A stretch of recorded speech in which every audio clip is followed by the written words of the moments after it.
Well, hello everybody, and I am Louise Eddington, the Cosmic Owl of Cosmic Owl Astrology, and I'm doing a short extra podcast video episode to talk about something that I consider to be quite momentous that's happening um, tonight, early tomorrow morning. So I'm going to share the chart, and but before I start, I will talk about the first thing. But I also realize that I promised a couple of people a little bit of a short video about Pluto finishing up his time in Capricorn. And because I was sick at the time I promised it, and I've been on catch up, I didn't get it. So I'm going to look at that after I've talked about the Draconic Bowl ending. Now, the Draconic Bowl is also known as the Kala Sarpa Yoga in Vedic astrology, and is that roughly translates as the time of the black snake. Now, I've gathered the dates, or I started to gather the dates for these Draconic Bowls, but then I found that a astrological colleague of mine, astromanda.com, did the research as well, and she created a handy little table. So I'm going to link to her article in the show notes below, so you can have a look at those. But the Draconic Bowls are also known as the nodal bind. And what it means is that all the planets are trapped between the nodes, confined to one side of the nodes. Okay. Now, I think Vedic astrology, though I am not a Vedic astrologer, actually only uses all the planets out till Saturn. And they're trapped between the head, Rahu, and tail, Ketu, of the snake that tie up the planets like a nodal bind. However, I've been bringing it in to tropical astrology by including all the 10 planets as Astromanda as, and I only discovered her article 2 days ago after I've been talking about this for a heck of a long time.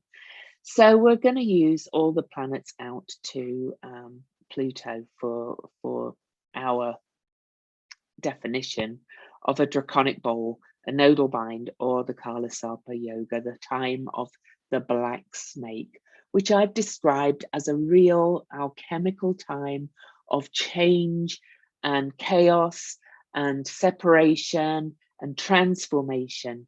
Manda describes it as like a hard aspect between Pluto and Saturn. She describes it as a time where there's separation, isolation, disconnection, extreme measures to protect and pressure and protect ourselves, and pressure to be self-resourceful. Now, we've been in this period of 3 Draconic Bowls that I've been tracking.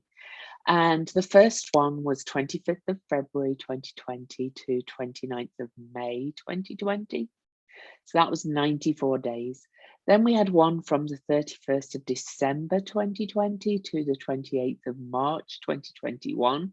That was 87 days.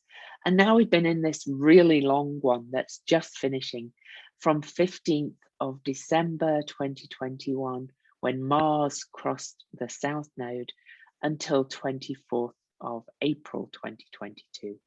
All right, so have you got the idea? And if you look at the pattern, you can see that all the planets are trapped here.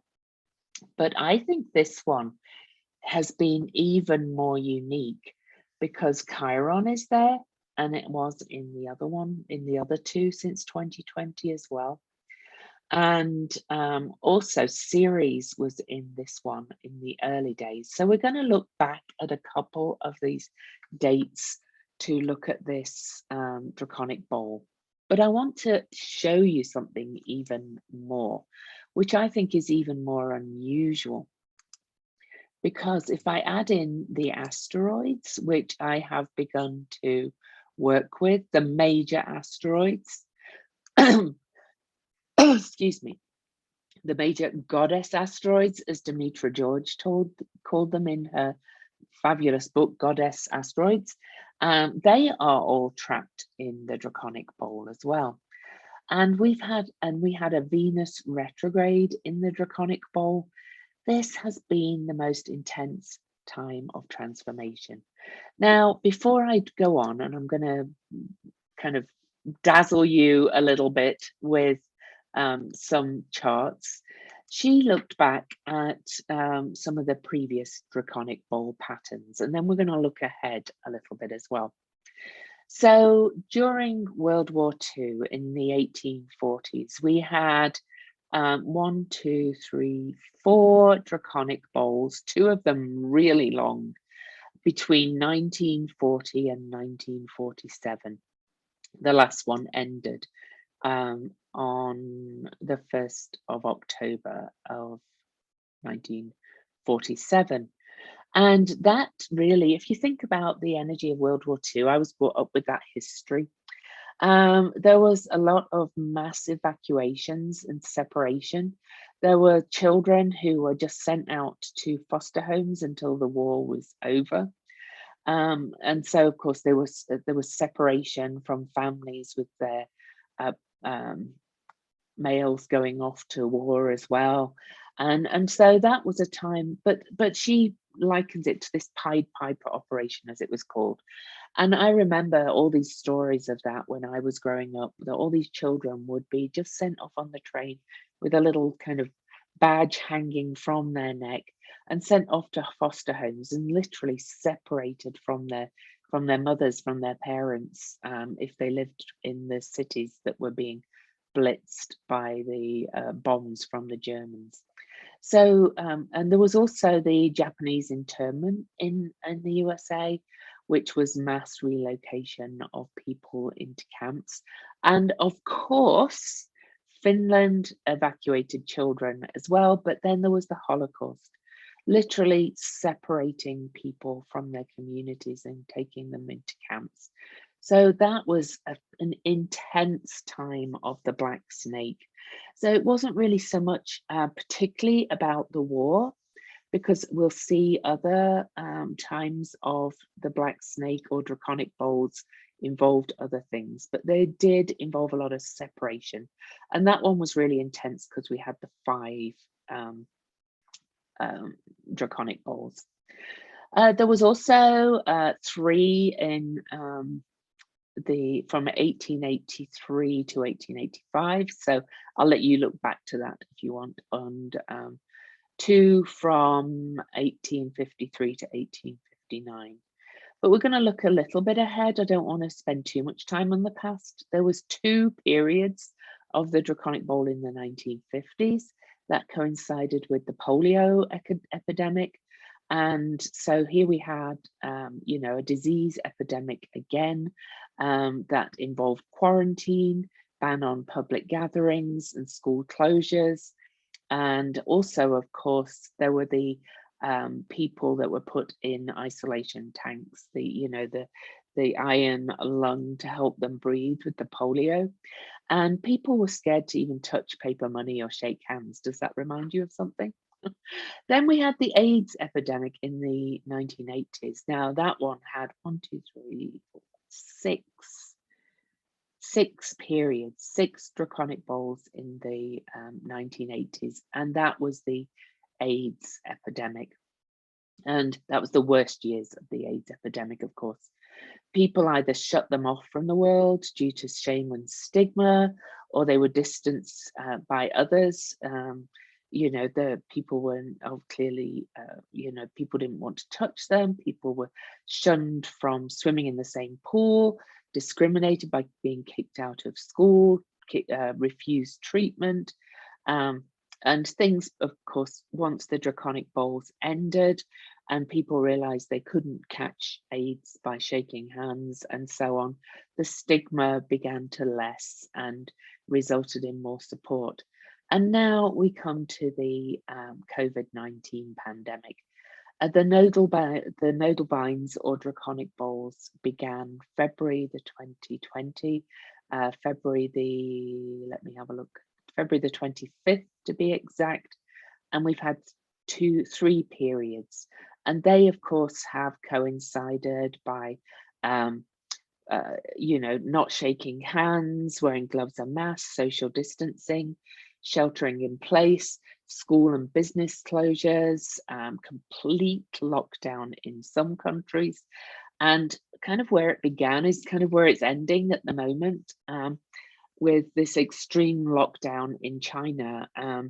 But I do kind of predict that things are going to start to settle down.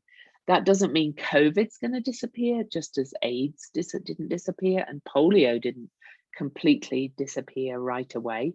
But, it's becoming less serious. It's more and more people have got immunity, though it's discovered that we can get it more than once.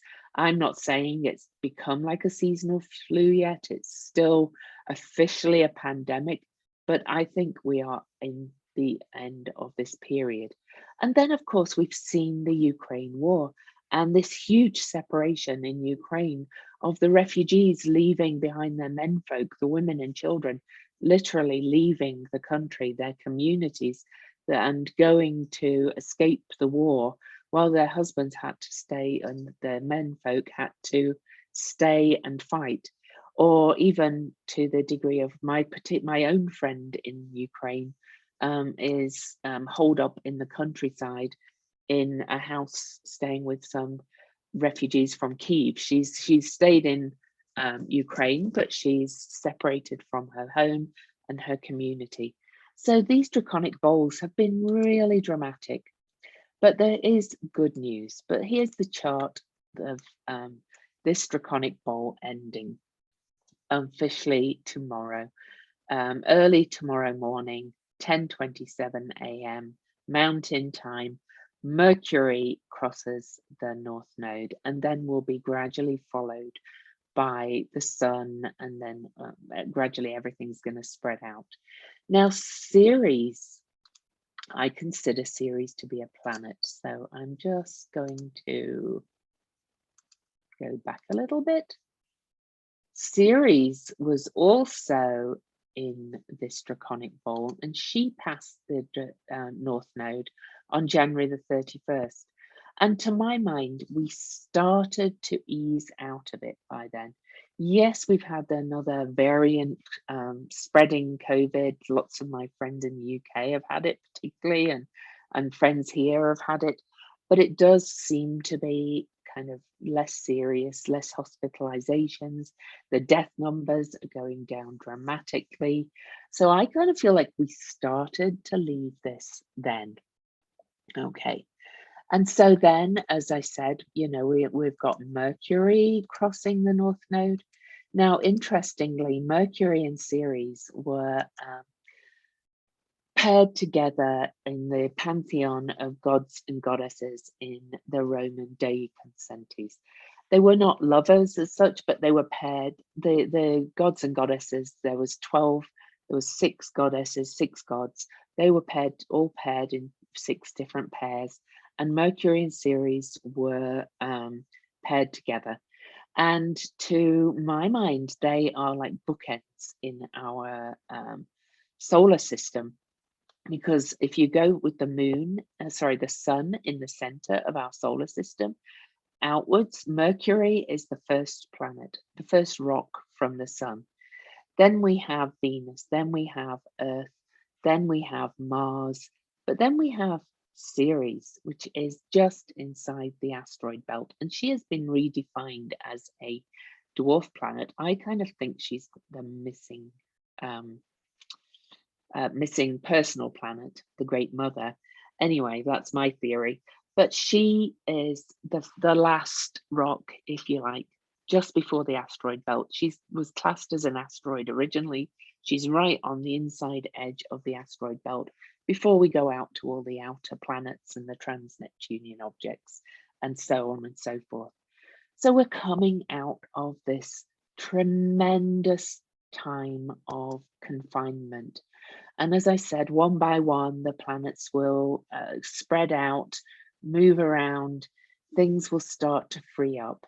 Now, of course, it's not the only factor in the crazy times that we've had, but it is one of them.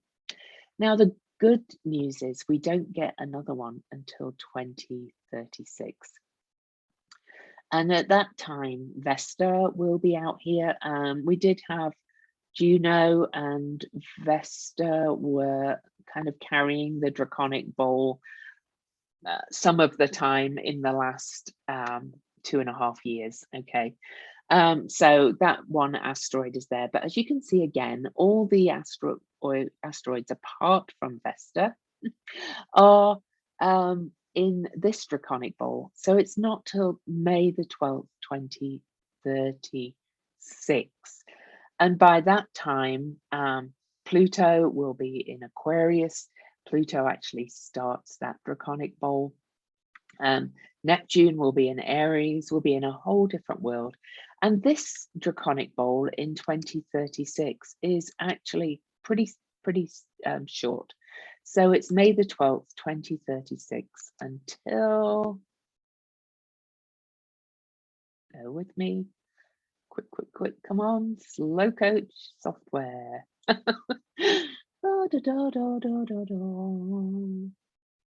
So when Saturn crosses the North Node, I will show you. So remember, it started May the 12th. By July the 4th, Saturn will cross the North Node and move beyond. And so that's a relatively short one. So at times where there's been one short one, there may be a little blip of something, but not much.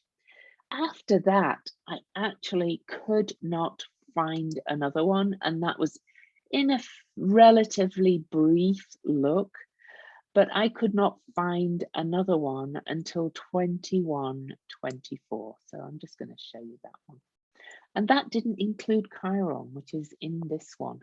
And it also didn't include Eris, okay, which is included in this one. And if we take, let's say, Chiron to that south node then, so this is 2124. We take Chiron to that south node in 2124, July the 14th, 2024.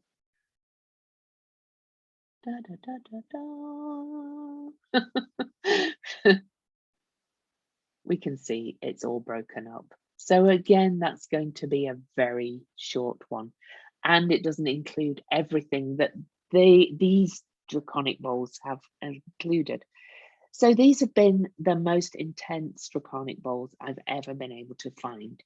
So even if we include all the planets out to Pluto that we use now, so, you know, that's all the personal ones that I mentioned. So the sun, moon dips in and out every month. Let me just stop the share while I talk about this. So the sun, the moon, Mercury, Venus, Mars, and then Saturn and Ceres, of course, and then Jupiter and Neptune and Uranus and Pluto. Eris has been in there. We've got all these major asteroids in this Draconic Bowl. This has been a time of major change. So I'm going to share the chart again, and I'm going to just talk about that Pluto as well. So I'm going to kind of show you everything in it, and then I'm going to strip some stuff out again so it's clearer. So I do want to go back to when Ceres crossed that North Node. Again. So again, that was January the 31st. So as I said, we've been coming out of it for a while. Then I want to add in Sedna. And Sedna was conjunct at that point. And Sedna is, she means spiritual destiny through crisis. Her story was also one of loss, separation, grief. In the myth, she was tricked into marrying somebody who she thought was kind of a god and would treat her as the goddess she deserved to be. But he turned out to be this evil kind of bird type figure who lived in a nest on the rocks and treated her really badly, and she was really upset. And her father rescued her, but her husband sent this kind of storm because he was so angry that she left. And she's an Inuit goddess, by the way. So from Alaska, from up that kind of area. And anyway, the storm capsized the boat, tipped her out of the boat, and her father decided to save himself by one chopping all her fingers off because she was clinging to the boat, and she sank to the bottom of the ocean.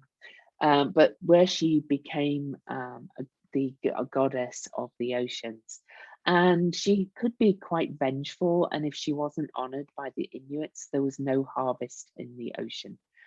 Now, interestingly, her orbit, Sedna, is about 11,400 years, which takes us to the Paleolithic era, which is at the end of the last ice age. So I'm not going to go back into a lot of history about that, but she is very much connected with climate change, because after the ice age, when the ice melted, that's when the humans or humanoids or whatever we want to call them at that point went from being hunter-gatherers and nomadic peoples to agrarian and so on and so forth. So you can see that she was involved in huge changes, not just the smaller changes that we've been through for the last while.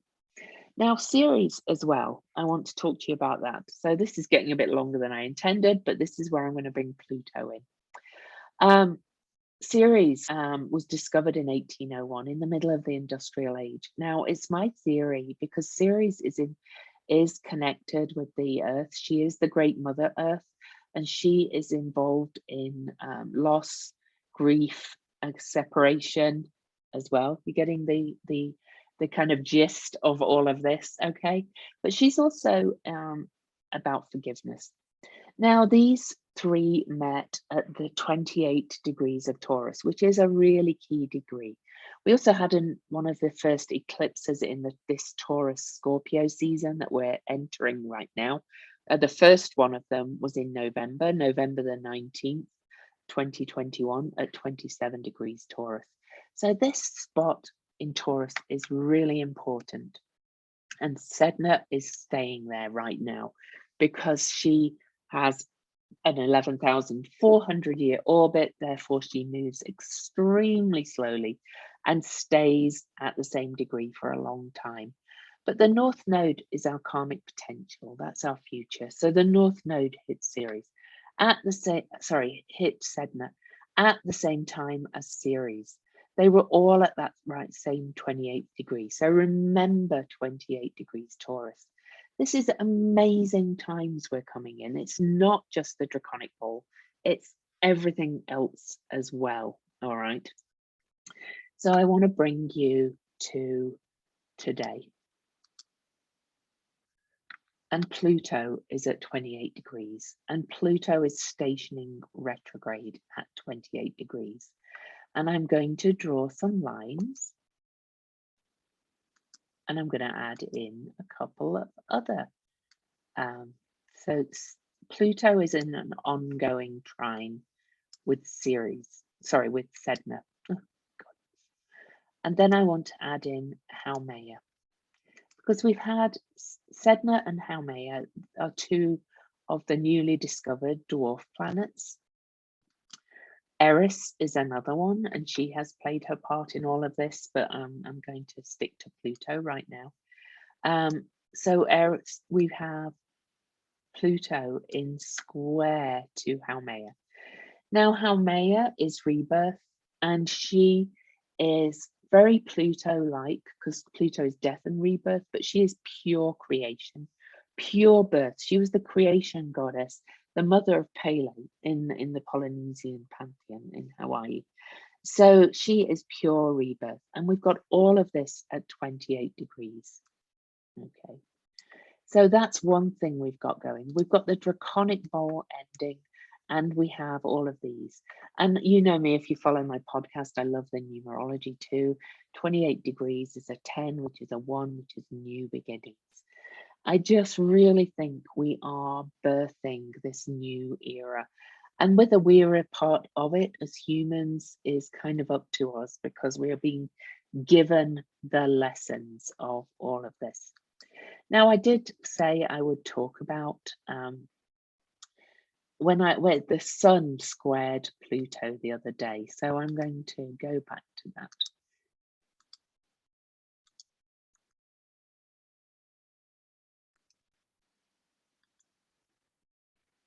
So on April the 18th, the sun squared Pluto at 28.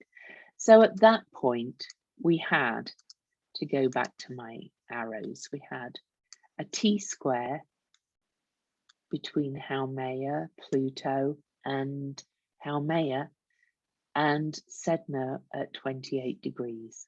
Okay, so again, you can't make this up. And the reason why I think this was important is this was the last square from the sun in Aries to Pluto in Capricorn. Now, all the other opening squares, which means the sun is moving away from Pluto, will be from Taurus to Aquarius. We're not finished with Pluto in Aquarius by any means, because Pluto moves into Aquarius. Let me give you the dates, because he moves in and out, and I do want to quickly give you those dates. Pluto will move into Aquarius on March the 23rd, 2023, but will move back into Capricorn on June the 11th, 2023, then move into Aquarius on January the 20th, 2024, until September the 1st, 2024, and then will be moved back into Capricorn until November the 19th, 2024. So I'm going to show you November the 19th, 2024.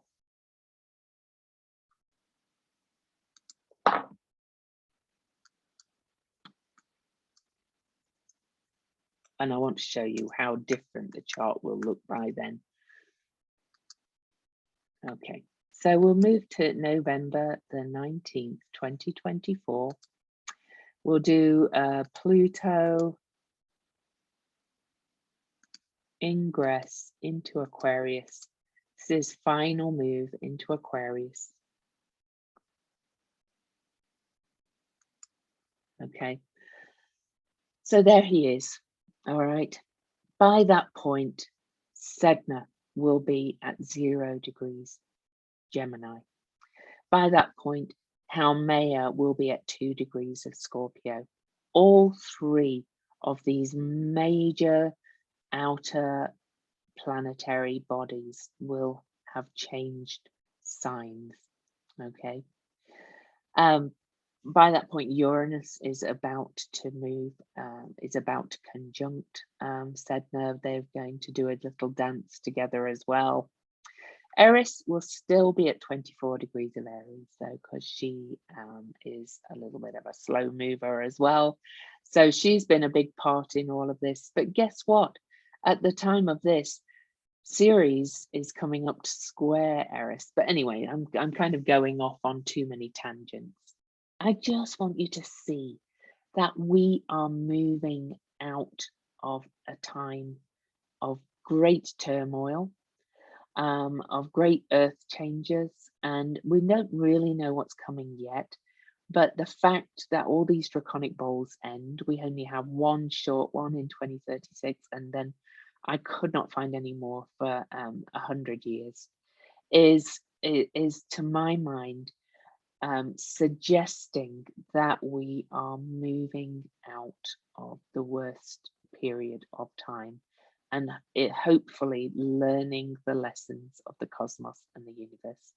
So I hope you enjoyed this. If you've got any questions about it, please post them in the YouTube comments. If you're listening on Audible, on audio, on Spotify or on iTunes, please come to the YouTube channel, Cosmic Owl Astrology, and ask me a question in the comments. And while you're here watching on video, please subscribe to my channel, because I think we're heading into some very exciting times. And by the end of 2024, things are really going to look very, very different. So fingers crossed it's good change. I think it is, but we'll see, I guess. Oh, incidentally, guess where the sun is on that day? 28 degrees. Wow. Anyway, that's enough from Louise. I'll see you on the next podcast.